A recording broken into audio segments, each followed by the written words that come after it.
6, 1944, D-Day. Canadian Sherman tanks and infantry land on Juno Beach in Normandy under murderous fire. There were so bloody much tanks burning that you were just in a bloody jungle. You saw one of your tanks in front of you hit. You didn't know what was happening. You kept going, you kept going. The Canadians overwhelm the Germans' coastal defenses and advance inland. I thought, wow, this is a breeze. We'll be on our way to Berlin next week. Only to come turret to turret with the most ruthless killers in the German army. The Panzers with the battle-hardened SS. There was really no need to fear Sherman. They were easy opponents for us. This is armored warfare at its bloodiest. The Battle of Normandy. Finally, I said, fire.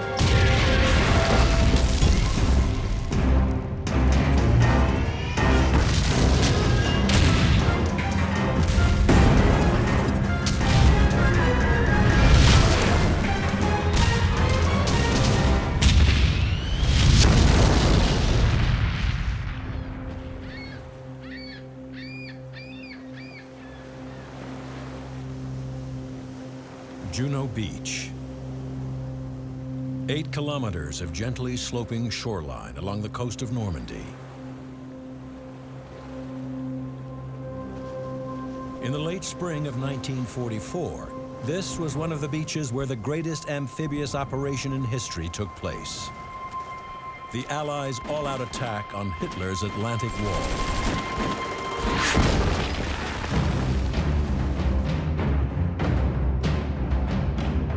Since the fall of France in 1940, the Germans have been preparing for the inevitable Allied invasion, building a 5,000-kilometer chain of fortifications stretching from Norway to the Spanish border. This Atlantic Wall is considered impregnable, with kilometers of concrete bunkers, tens of thousands of mines and anti-tank obstacles, and protected by over 3,000 big guns. This impressive defensive line seems a most unlikely place for an attack, but on June 6, 1944, that's exactly what the Allies do. At 0300 hours, a force, tens of thousands of men strong, approaches the Norman coast and unleashes a massive naval bombardment. All of a sudden, they started firing.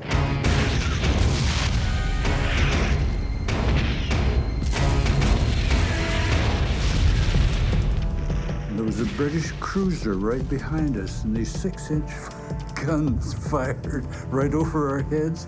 And my God, a 6-inch gun when it fires. I sure got my back like a window blind. Scared the hell out of me. You could see it falling on the towns way up in front of you and pounding all over the place. Operation Overlord is a joint Allied attack, and the Canadian objective is 8 kilometers of heavily defended coast, codenamed Juno Beach. Leading the assault is the 2nd Canadian Armoured Brigade. Their mission, neutralize the German defenses and secure a beachhead for the infantry. At 0800 hours, the Canadians launch their attack, and leading the way are scores of amphibious tanks. They gave us all the basic training of preserving a tank in the water. We did the drill. Let the water come up and so on, don't get panicked.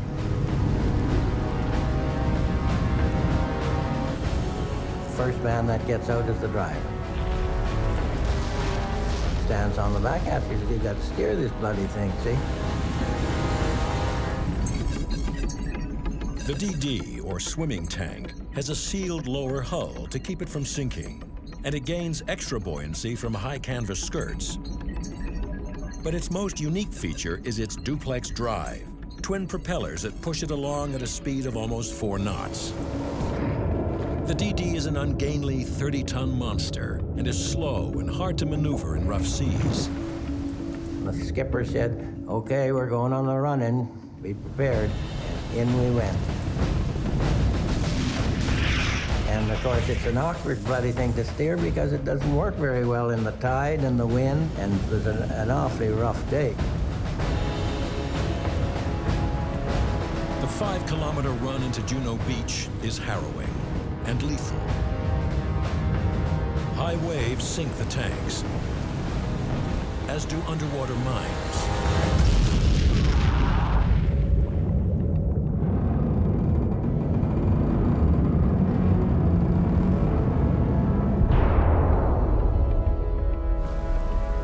As they near shore, they come within range of the Germans' well-placed guns.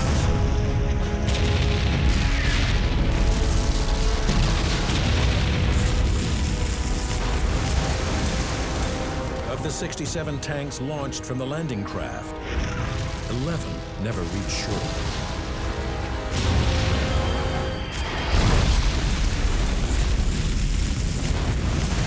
Those that do have to lower the canvas skirts under heavy fire before bringing their guns into action. There was confusion. It looked like chaos. And there were a lot of vehicles, but they were all moving as they were supposed to.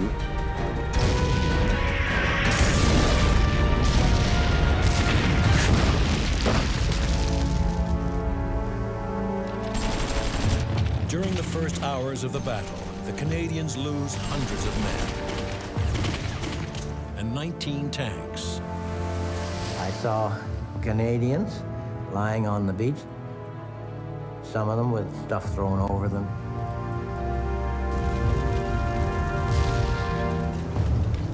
Despite their losses, they overrun the German defenses and take Juno Beach. By the end of D-Day, the Allies have breached Hitler's Atlantic Wall along 80 kilometers of Normandy coastline and have begun their advance inland. Their strategy is to encircle and destroy the German forces in occupied France. The Americans are to swing west, while British and Canadian forces head south toward their next objective, the strategically important city of Caen.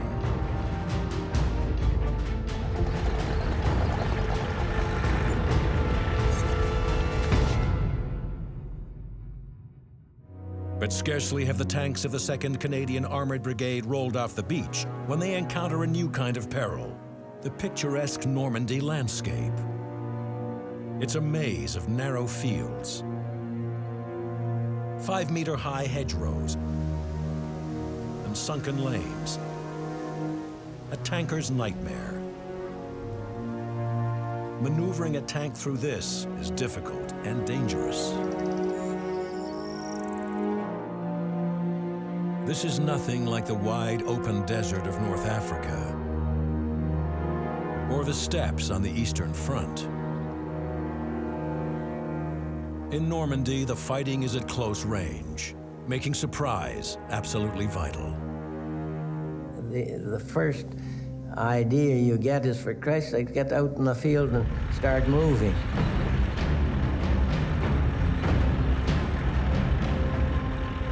Suddenly, you're up against the Normandy hedge, which is 14 feet high. It's on a 2-foot-high bank. You go crashing through it.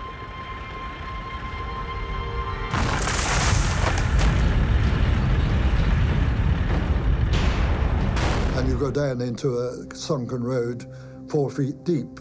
You go across the road and you're into another Normandy hedge.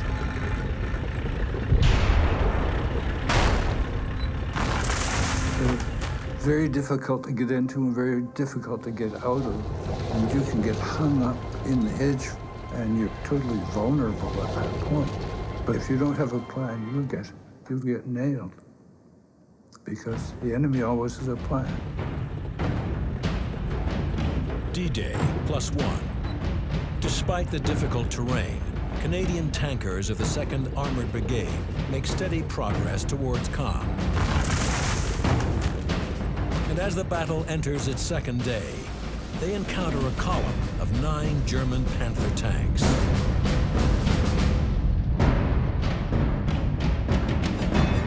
The Panther is considered one of the best tanks in the Second World War.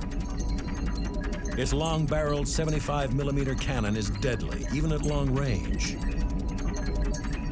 It's protected by 80mm of frontal armor, welded at a steep 50-degree slope, making it almost invulnerable to frontal attack.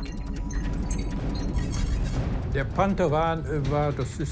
Panther was, and this was pretty well known, the most functional and best tank in the war, based on 3 components: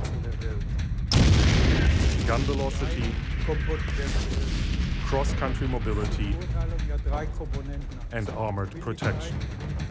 Geländegängigkeit und Panzerschutz. But those advantages won't help these Panthers. Their frontal armor won't do them any good. They're side-on to the Shermans and highly exposed.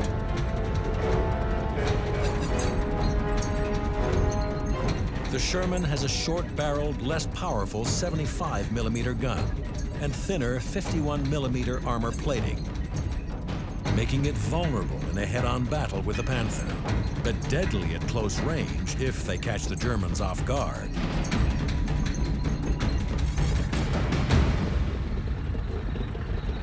For wireless operator Phil Lawrence and the other rookies of the Sherbrooke Fusiliers, this will be their first head-to-head encounter with the enemy. We heard from the infantry that there were some Panther tanks coming.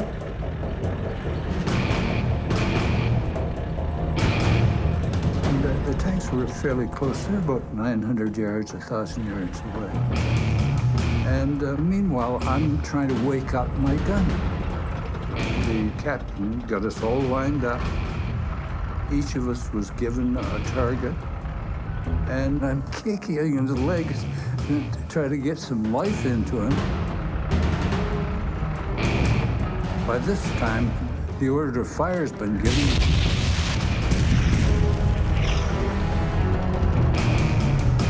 And my gunner is fast asleep.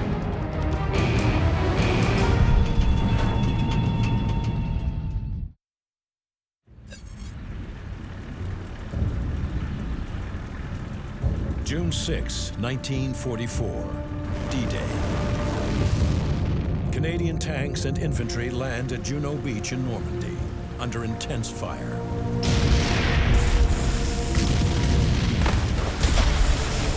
They take heavy losses, but overrun German defenses and move inland.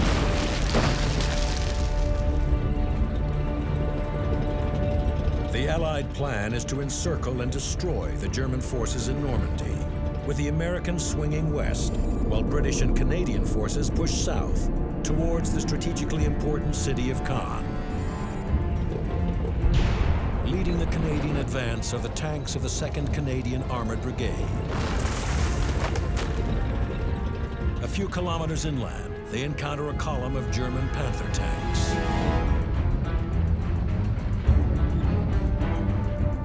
The tanks were fairly close. They're about 900 yards, 1,000 yards away. By this time, the order to fire has been given, and my gunner is fast asleep. It's very scary.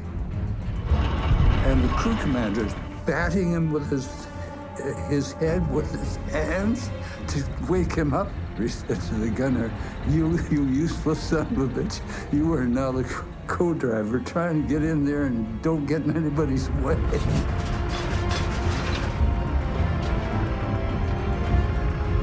And finally, he traversed around and fired.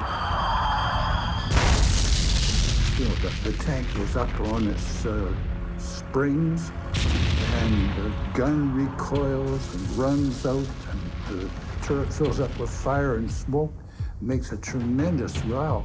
It's very scary. It wasn't so much a battle as it was an ambush. Those poor buggers never knew what hit them.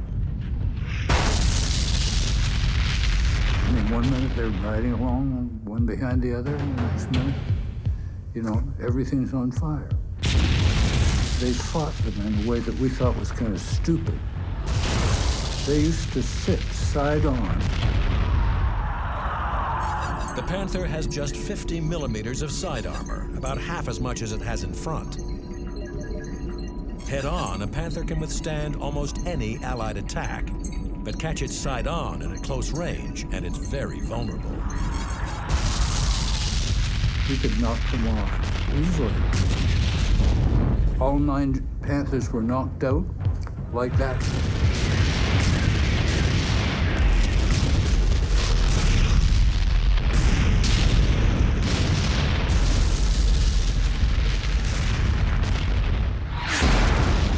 I thought, wow, this is a breeze. This is a great, I like this.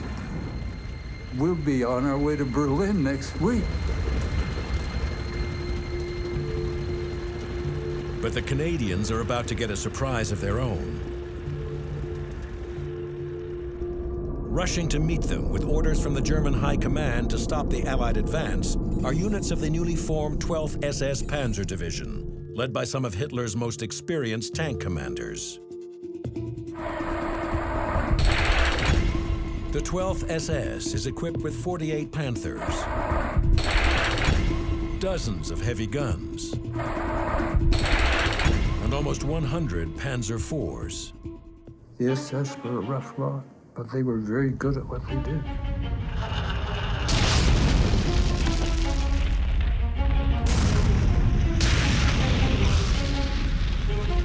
If you make a mistake, they'll kill you. We knew that it was our duty as soldiers of the German Wehrmacht to serve, whether we thought it would be successful or not. This was none of our business.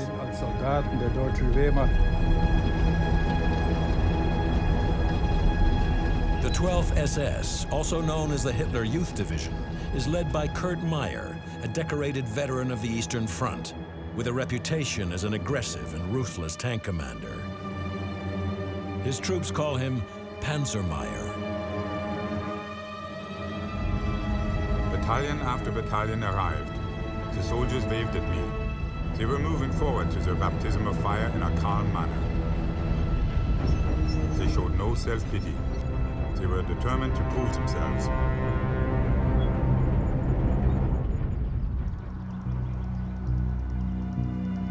D-Day +1. Kurt Meyer and his panzers take up positions in the historic 12th century Abbaye d'Ardenne.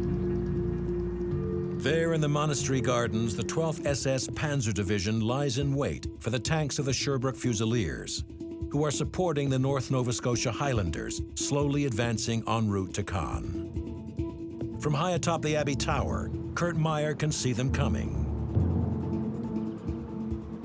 He climbed up the tower of the Ardennes Church. The abbey is 67 meters above sea level. The church itself is 26 meters high. He was able to see all the way to the western end of Juno Beach. The terrain as far as the coast was spread before me like a sand table. The whole expanse looked like an anthill. He noticed the Canadian troops advancing. I then saw what was happening. My God, what an opportunity. I issued orders to all battalions, the artillery and the tanks. Fire on my command only.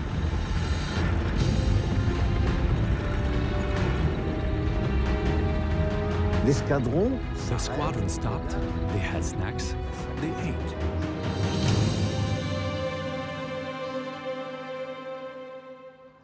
The Canadians had no protection of their flank.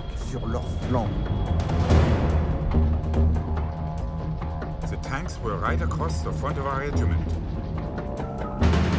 The barrels of our guns were pointing at them.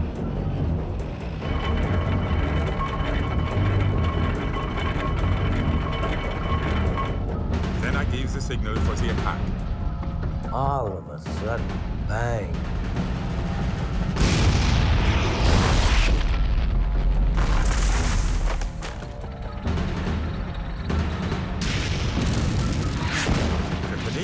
Caught off guard.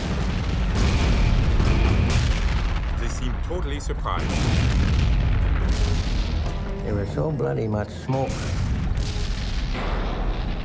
and tanks burning. that you were just in a bloody jungle.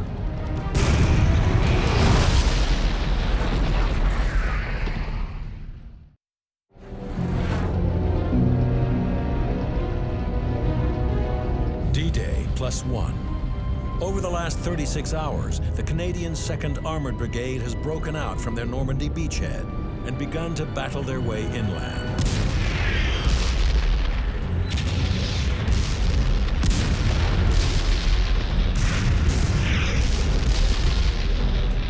Rushing to meet them are tanks of the 12th SS Panzer Division, led by the infamous Kurt Meyer.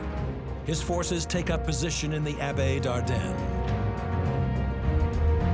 There, the 12th SS set a trap for the tanks of the Sherbrooke Fusiliers, now slowly advancing toward the city of Caen.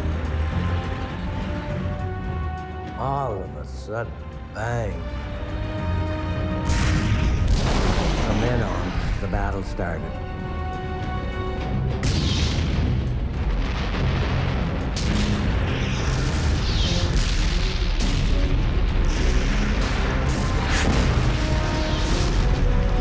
So bloody much smoke and dust and tanks burning that you were just in a bloody jungle. The Canadians are caught by surprise. Within seconds, the lead tanks of the Fusiliers column are destroyed. Our commanding officer needs some more strength forward, and he asks my squadron commander to send up a troop of tanks, 4 tanks.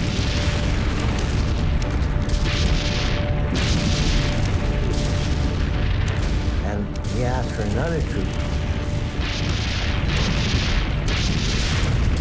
So now there's my squadron commander, myself, and the 3rd tank, and that's all we got. And then the message comes from him saying, the Germans are breaking through on your left. Move over to your left. And he still thought we had a squadron, I guess. All of a sudden, the action started to move around our way. And at first I saw the tanks, and they were at about, 1,000 yards away.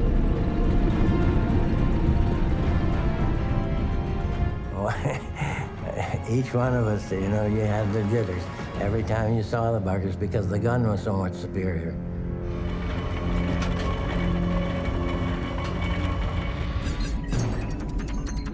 The Panzer IV carries a powerful 75mm cannon. And although it has a shorter barrel than the Panther, a shell from a Panzer IV can still rip through the weak armor of a Sherman tank. The Sherman was an easy opponent for us. If you were able to keep your distance, then there was no need to fear a Sherman. The short-barreled Sherman doesn't have nearly as much punch as the Panzer IV. You had to start playing the game of tactics, and I start firing my smoke in front of it. Along with high explosive and armor-piercing rounds, the Sherman is also equipped with white phosphorus incendiaries. These shells can be used by tankers to mark enemy targets or fired to create smoke screens to provide tactical cover.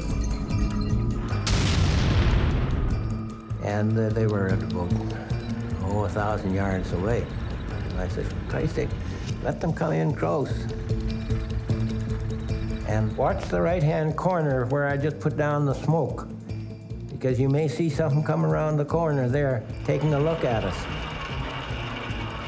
And sure enough, you see a tank just sticking his nose around, looking, trying to get some view. Finally, I said, fire. And I hit him at about, it must have been in 800 or 900 yards, I guess.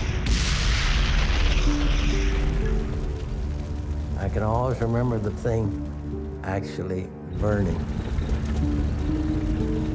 It's Radley Walter's first tank kill. By war's end, he will have 17 more, and recognition as Canada's leading tank ace. But on this day, the Canadians take a beating. They lose 28 tanks, 110 men killed, and 128 taken prisoner. 18 of the captured are delivered to a terrible fate. The first group, which was mostly the North Nova Scotias, were brought to this courtyard here. These Canadian soldiers would have come up these stairs and into this park. They came along here.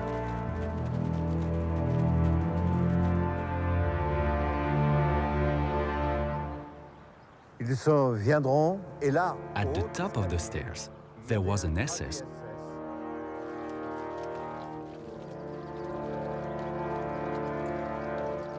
who would kill each one with a bullet in the back of the neck.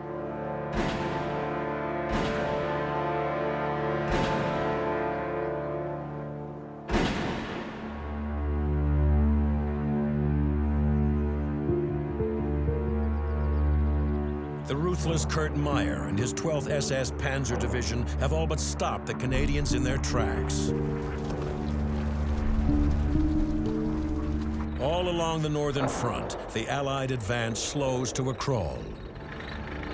The British and Canadians planned to take the city of Caen in 3 days, but it takes them 34. The fighting is the bloodiest they have yet seen. To break the German stubborn resistance, the Allies take drastic action and send in heavy bombers. Massive daily air raids reduce much of the ancient Norman city to rubble.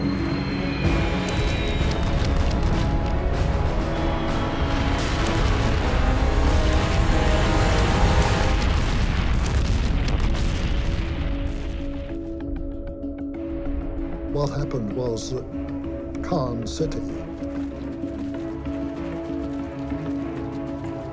was totally obliterated. On July 9th, D-Day plus 33, the Allies finally enter Caen. Our tank advanced down one of the main streets of Caen, only to find that we were driving into huge multiple bomb craters. Some of them were so big that the Sherman tank, which is 11 feet high, was actually going down underground. On one occasion, we came to a total stop, and I got up on the top of the tank, and I couldn't see where would be the normal ground level.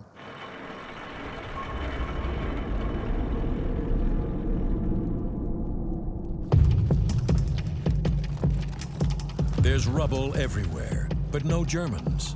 They've withdrawn, leaving the ruined city to the Allies, who become bogged down in the wreckage created by their own bombs.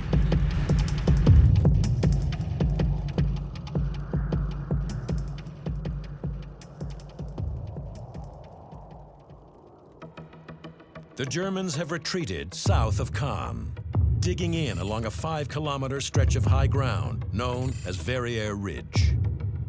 The ridge rises 30 meters above the lowlands, making it an ideal defensive position for the Germans. From here, they can command the area all the way north to Caen, making it a killing ground for the advancing Allied armor. The Germans deploy their arsenal, including 72 88mm anti-tank guns, 40 Panthers, and 80 heavy Tiger tanks. Even though they are facing one of the most formidable defensive positions in Normandy, on July 18th, 9 days after entering Caen, British and Canadian forces launch Operation Goodwood, an armored assault aimed directly at the Germans on Verrières Ridge. And once again, the tankers of the 2nd Canadian Armoured Brigade are in the thick of it. Their orders? Take and hold a small Norman village at the foot of the ridge. I remember being in a place called Saint-André-sur-Orne. They had reported that there were 64 German tanks in Saint-André. We said, well, that means there's probably 8 tanks.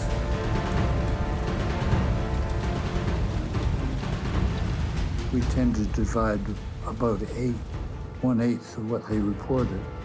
So we thought to be safe, we'll send in 12. It was raining and you couldn't see very well.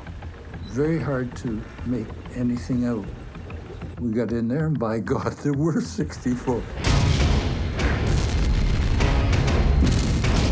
There were tanks everywhere.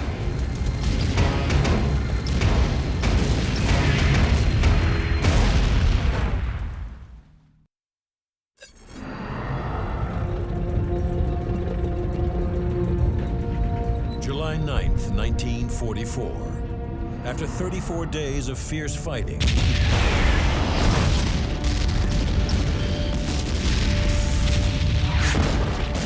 battered British and Canadian forces finally enter the heavily bombed Norman city of Caen. 9 days later, they are ready to continue their advance and link up with U.S. forces routing the German army in southern France. But German forces in the north are far from defeated. 8 kilometers south of Caen, they dig in along Verrières Ridge with masses of anti-tank guns and hundreds of tanks. The ridge is now one of the strongest defensive positions in France. July 18th, 1944. Combined British and Canadian forces launch Operation Goodwood, aimed at driving the Germans off the ridge.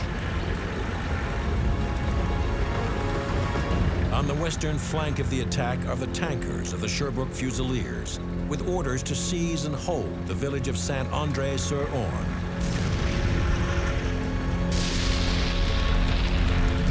They had reported that there were 64 German tanks in Saint-André. We said, well, that means there's probably 8 tanks. We got in there and by God, there were 64. There were tanks everywhere.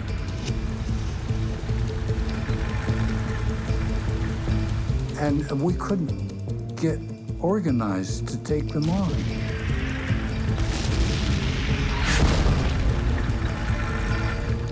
And there was a lot of people getting knocked out.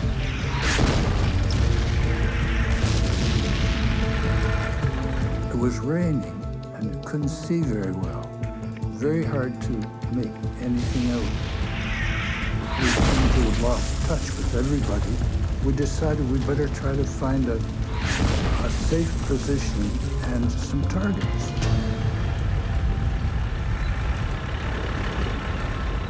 We found an excellent position. There was a stone building on the right, so we were covered from view and from fire from the right. You could hardly see us for this hedge. There were 9 Panthers out about 1,000 yards or so, side on. I had taken one last look out of the turret because I'm still having trouble with the mist and rain and whatnot. And a Tiger tank came around the corner of the building, saw the position, thought, that's a great position. And they pulled in, stopped right in front of us.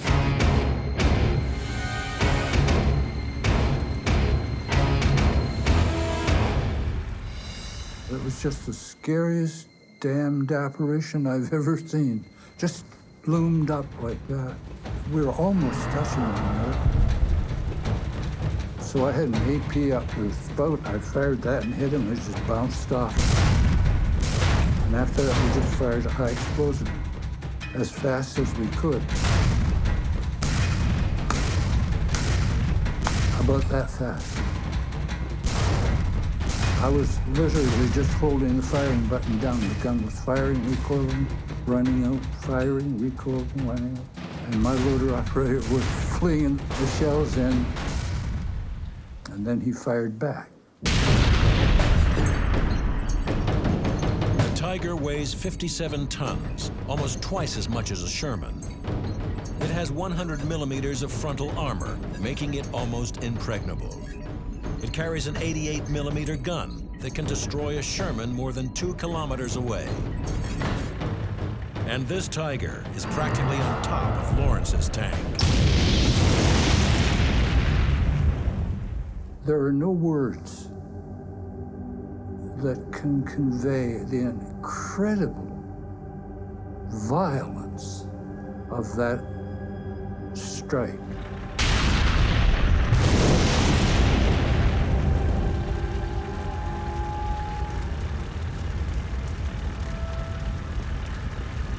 The AP shell that hit our turret, it looked as if someone had taken a torch and just burned the channel front to back. I said, "You know, drive in reverse, hard right." And our co-driver was driving, and he wasn't a very good driver. And he went to go into reverse, he revved up the engine. The real driver grabbed the hand throttles, and then he just grabbed the gear shift lever and rammed it into reverse and yelled into the face of the co-driver, "Let out that clutch and get the hell out of here." And so we went shooting back.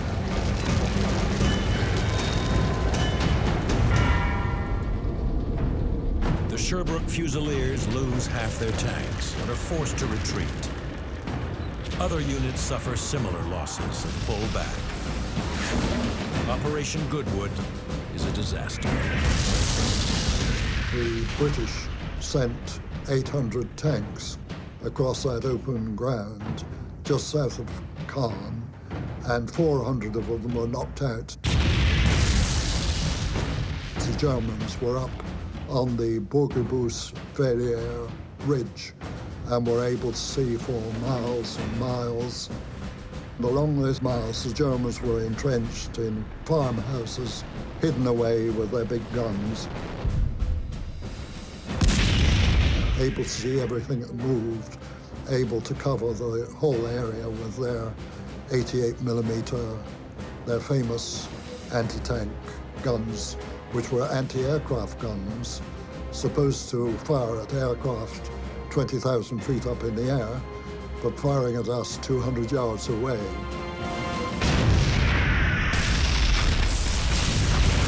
On the 21st, the offensive against Verrières Ridge is called off as the enormity of the losses sinks in.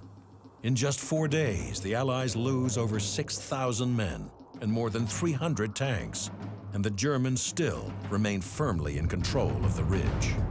Now, our task was to go up that hill and find a way in which we could get through those German lines, which are now reported to be possibly one of the strongest defenses that the Germans set up anywhere in World War II.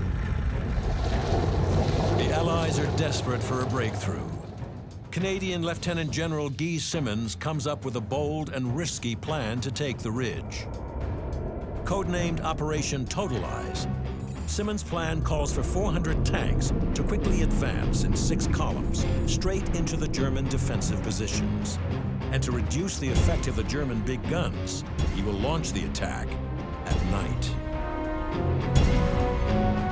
If one asks, what did one see? The simple answer is nothing.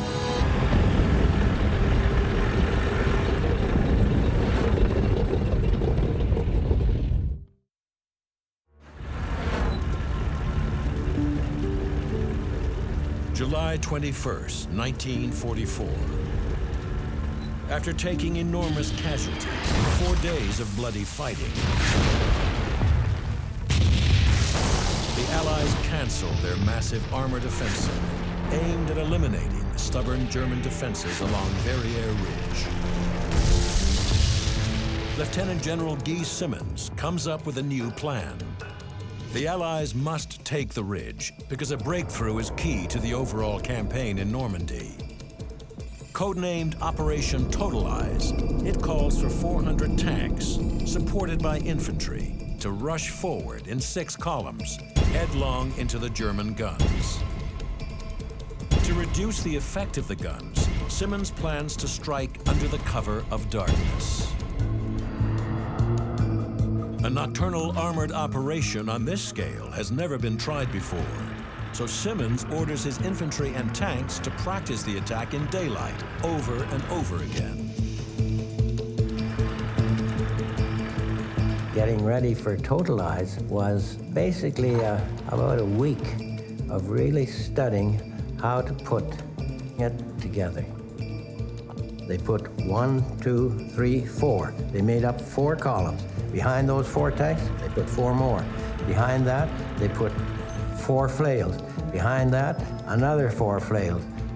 And then 4 companies of infantry in armored personnel carriers. Everything tracked, not one-wheeled vehicles at all. 11:30 hours, August 8th.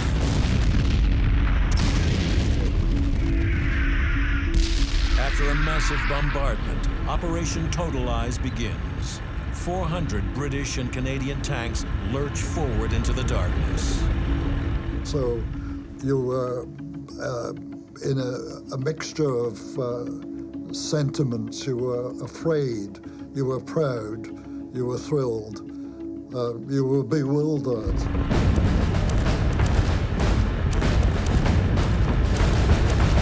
The tanks stay close together, crawling slowly toward the ridge, following lines of tracer fire that point the way to each unit's objective. And all you saw was the red tail light of a tank in front. So you fixed your eyes on that red tail light and you followed for your life's sake.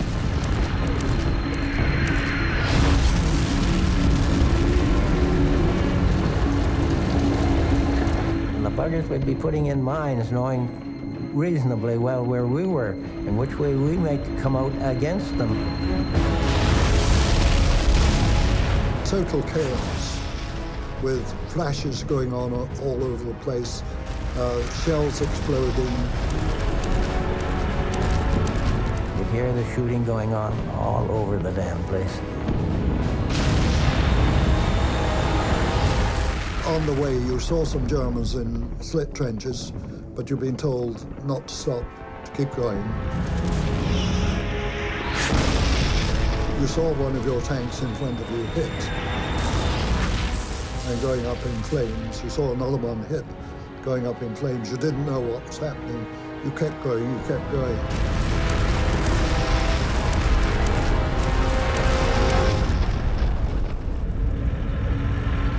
By dawn on August 8th, Canadian and British forces have captured most of Verrières Ridge. By noon, the entire position is in Allied hands.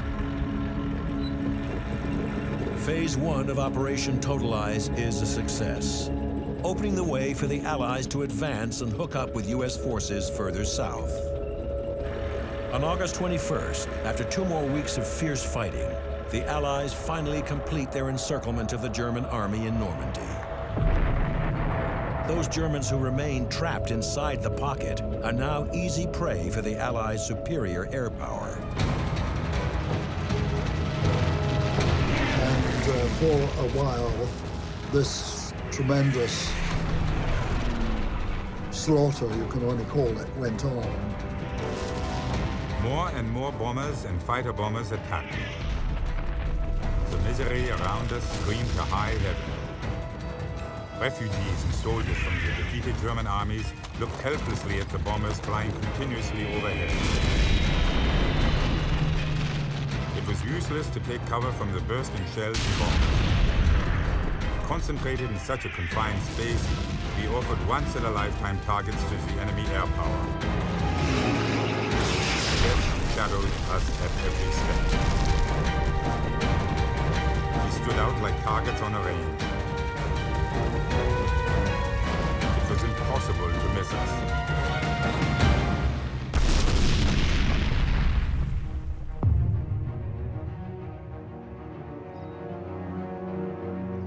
The destruction of the German army in France marks the end of the Battle of Normandy. German losses are horrific. 200,000 are killed or wounded, and 1,300 tanks are destroyed.